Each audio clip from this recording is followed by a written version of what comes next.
Welcome to Essential Hayek.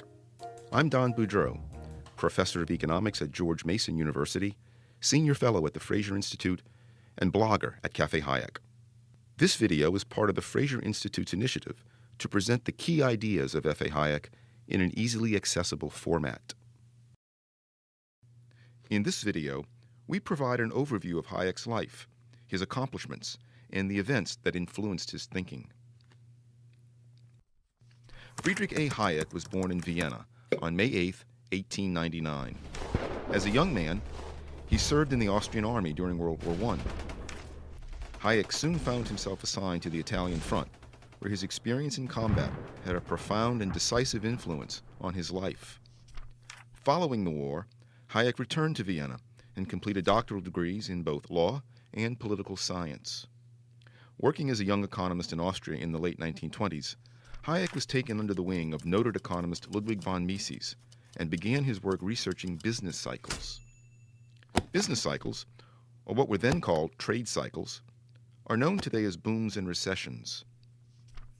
In 1931, Hayek moved to England and joined the faculty of the London School of Economics, where his research into booms and recessions led to his growing fame, especially against the backdrop of the Great Depression of the 1930s.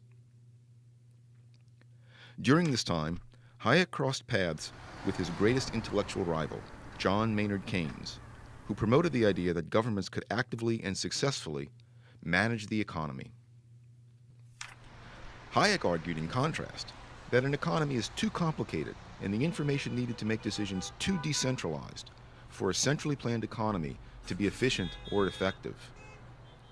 Eventually, most economists and policymakers embraced Keynes's view of the world and the role of government, which came to dominate economic thinking for the next 40 years.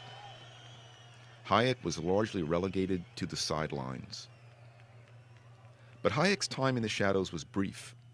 In 1944, he published the classic volume, The Road to Serfdom, which became a bestseller.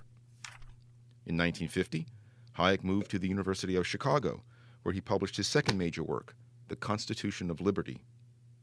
Subsequent years would see the publication of two more big think books, the three-volume Law, Legislation, and Liberty, and, in 1988, The Fatal Conceit. In 1974, Hayek was awarded the Nobel Prize in Economics, finally earning the professional acclaim that he had lost with his refusal to jump onto the Keynesian bandwagon. In 1991, the collapse of the Soviet Union provided further vindication for Hayek's notion that central planning by government simply does not, indeed cannot, work. Readers interested in exploring Hayek's theories in greater depth are encouraged to read his works directly.